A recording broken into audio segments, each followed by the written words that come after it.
much obliged. And I am K Priya, a lawyer, a mediator, author, and arbitrator. This is for all UPSC and judicial service aspirants, law students, and all those who are interested in the Indian legal system. Please like this video and subscribe to our channel. We urge you to hit the bell icon so that you can get notifications of all our upcoming videos. And remember, this is only the first of a series of videos on PIL. Now let's get to the video itself. PIL is a remedy specially formulated by the Indian judiciary. The Constitution of India recognizes the right to a remedy. The concept of a remedy and the right to a remedy have been formulated by international jurists and humanitarian law professionals. We will later be measuring PIL against the standard of an effective remedy to see how it measures up. But first, we will have to understand how international law works. Hence, in this video, we will examine certain concepts in international law to understand human rights and how one can access a remedy in domestic courts using international law. Let me tell you a story, as usual. This is how we begin with a story. The last time Neelabati saw her son, who was only about 22 years old, was when the police took him to assist them in their inquiries into an investigation of a theft at about 8 a.m. on 1/12/87. The next thing was that she heard on 2/12/87 at about 2 p.m. that the dead body of her son was found on the railway track. After trying her best to get justice, she wrote a letter to the Supreme Court dated 14/9/1988, alleging that her son was killed in police custody and that his dead body was thrown on the railway track to cover it up. She wanted compensation for the wrongful death. The letter was treated as a writ petition under Article 32 of the Constitution. The police put up a defense that Neelabati's son managed to escape from their custody at the police outpost where he was being held, and they could not find him after that, even though they searched. Later, they found his dead body on the railway track with multiple injuries, which indicated that he was run over by a train. The court directed the district judge to hold an inquiry into the matter and to submit a report. The district judge found that the petitioner's son died on account of multiple injuries inflicted to him while he was in police custody at the police outpost. The court awarded compensation in a writ petition for the custodial death to the petitioner and referred to Article 9(5) of the International Covenant on Civil and Political Rights, which indicates that an enforceable right to compensation is not alien to the concept of enforcement of a guaranteed right. The court said that the reference was part of the principles on which the court's power under Articles 32 and 226 of the Constitution is exercised to award monetary compensation for contravention of a fundamental right. What we will be seeing in this episode is how international human rights law has been integrated into our law to formulate an effective remedy through the legal entity of PIL.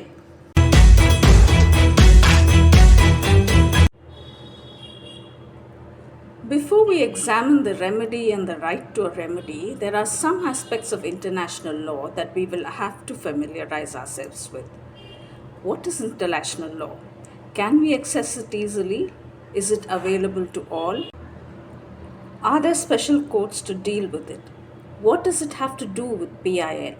The answers to these questions is what we will be dealing with today.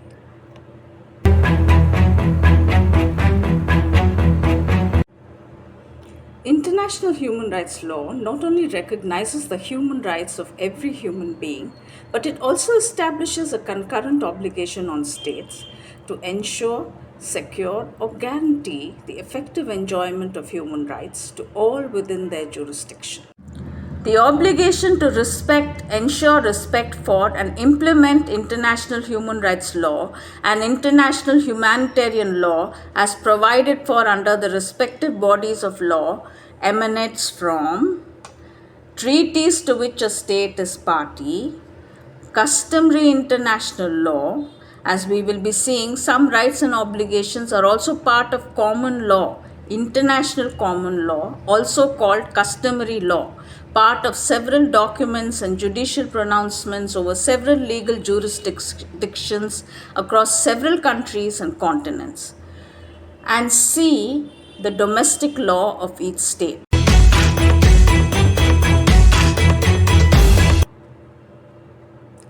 States are required under international law to ensure that their domestic law is consistent with their international legal obligations by providing at least the same level of protection for victims as required by their international obligations. So, if there is a conflict of law between the international treaty or customary law and the domestic law, ideally international law should be followed. However, this is not the case with every state. Do these rights and obligations found in international law, either in treaties or in common law, automatically become part of our law and so enforceable? To be able to hold the state or private actors accountable for violations of rights that may have not yet been recognized in our law but have been recognized in international law, international law should be easily absorbed into our law to encourage ease of access by the general public. This is what we will be examining next. How is it absorbed into our law? An international convention is a written agreement between two or more states establishing their obligations and rights in a specific domain. Various other terms can be used as well, such as treaty, agreement, and so on. All states having adhered to the UN Charter accept that the UN Charter prevails over any other international agreement. This is in Article 103 of the UN Charter. In general, the rules governing the application of international conventions are codified in the Vienna Convention on the Law of Treaties, adopted in Vienna on 23rd May 1969 and entered into force on 27 January 1980. After a treaty has been negotiated, drafted, and signed, states must ratify it in order to become parties to it. The act of ratification, which may also take the form of accession or succession, represents the approval of the relevant national organs. In most cases, ratification procedures involve the head of state, often with the authorization of the Parliament or Senate. The act of ratification binds the state internationally to its obligations. Most conventions enter into force only after a specific number of states, determined in the convention itself, have ratified it, though in some cases it may enter into force immediately for each state as it ratifies the convention. It depends on the terms of the convention or the domestic law of the states. At the time of ratification, states have the obligation to incorporate the provisions of the treaty into their domestic legislation or to modify their laws so as to bring them into conformity with the commitments contracted by ratifying. The provisions of international conventions are binding on state parties. In most domestic legal systems, the provisions of international conventions enjoy higher rank when compared to those contained in domestic law. However, the rank assigned to international law in relation to domestic law varies from state to state. Monism and dualism. Under monistic principles, international law is a source of law integrated into and superior to domestic law. Under dualistic principles, international law can only have binding legal force at the domestic level if it is implemented at the national or local level. Under monistic principles, there is also a doctrine of incorporation that allows courts to directly enforce international law without any legislative transformation, unless faced with a contrary domestic norm of higher value. Under dualistic principles, there is a doctrine of transformation which provides that municipal courts cannot enforce international obligations domestically unless accompanied by suitable legislative transformation. That is, laws have to be made to allow international obligations to be incorporated into domestic law. India follows the dualistic approach. In India, while the Constitution urges the state in Article 51 to foster respect for international law and treaty obligations in the dealing of organized people with one another, this is in the form of a judicially non-enforceable directive principle of state policy. India has ratified the CEDAW, ICCPR and ICESR.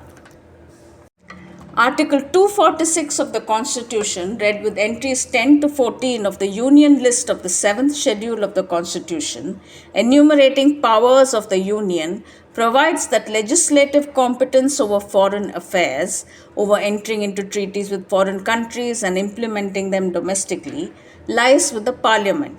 That also controls participation and implementing decisions made in international conferences, associations, and other bodies.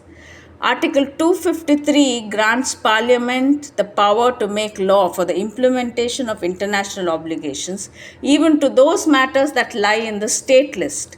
Since the legislative competence over entering into treaties and other documents internationally lies with the Parliament, it has the power to define how international law obligations ought to be assumed and how they ought to be implemented domestically.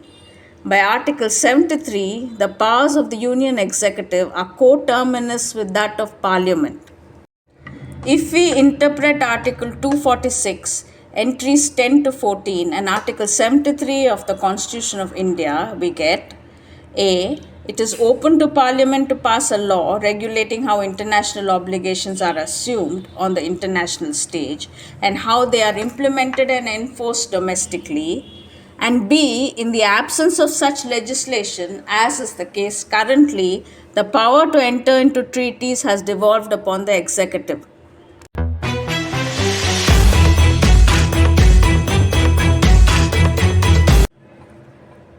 How did the Supreme Court incorporate international law into our domestic law?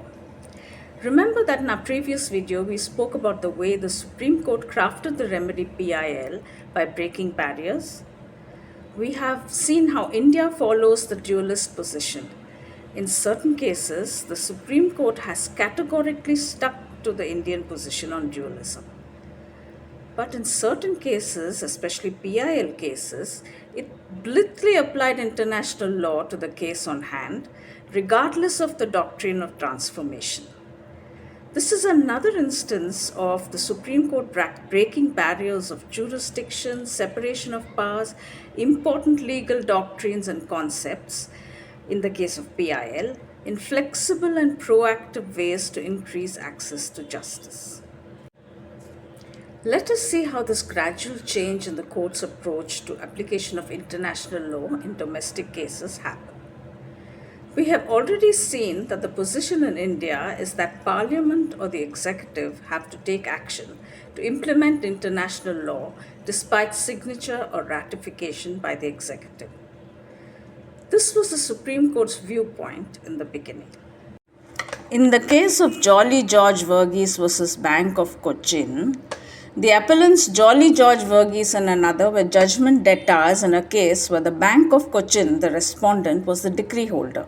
A warrant for the arrest and detention of the appellants in civil prison was issued under Section 51 and Order 21, Rule 37 of the Code of Civil Procedure. Previously, a similar warrant was issued for the same decree and the appellant's properties were attached for sale to pay off the debt. A receiver was appointed to manage the attached properties. Despite this, the court issued a warrant for arrest without investigating the appellant's ability to pay or any malicious refusal to pay. The court mentioned that India, as a signatory to the Covenant, International Covenant on Civil and Political Rights, ICCPR, should not detain people merely for their inability to pay debts. However, the court also stated that until municipal law changes to accommodate the covenant, the CPC continues to govern such matters. So, actually, the court was stating that unless the municipal law is altered to accommodate the treaty, what is binding on the court is the municipal law and not the covenant. However, in the same year, in Sunil Batra 2, Krishnayar J, the same judge, was saying the courts have a constitutional duty in interpreting provisions of domestic laws to give due regard to international law and the country's international obligations.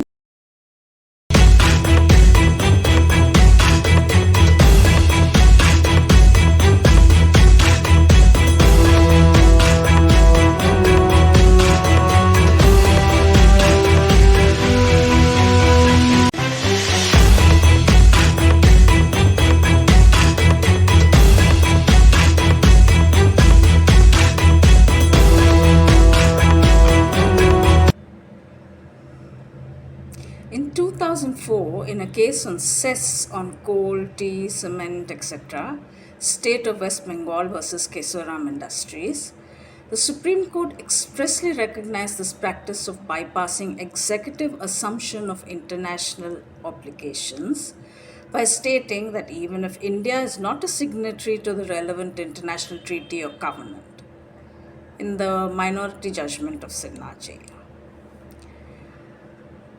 In People's Union for Civil Liberties versus Union of India, the Supreme Court held that the provisions of the covenant ICCPR, which elucidate and go to effectuate the fundamental rights guaranteed by our Constitution, can certainly be relied on by courts as facets of those fundamental rights and hence enforceable as such.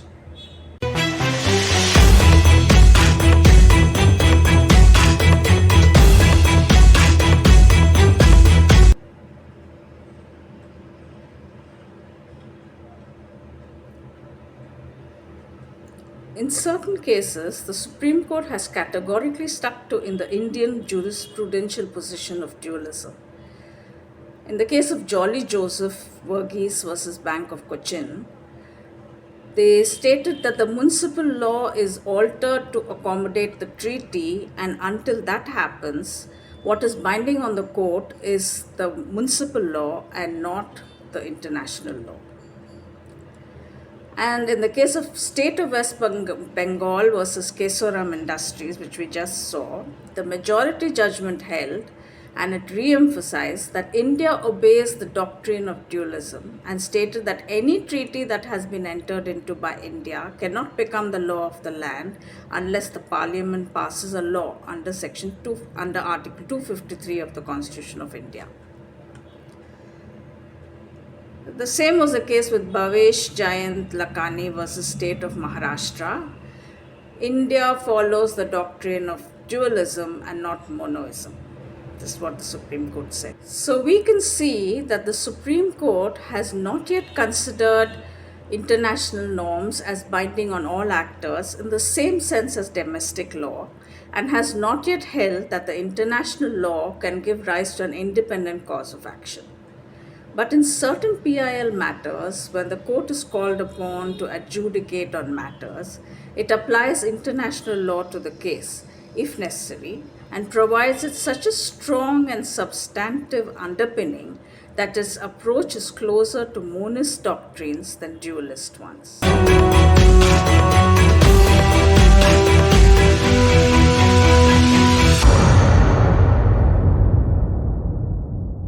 Here are the summary of takeaways.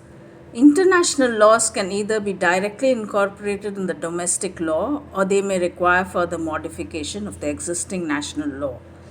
A state may follow either the monist doctrine, where international law is higher than the local law, or the dualist doctrine, where there is a conflict of law, local law prevails. India follows dualism. However, the Supreme Court has adopted an almost monist approach of incorporation, using its power of judicial review and interpretation to give effect to both treaties ratified by India and customary international law in PIL. I will see you in my next video.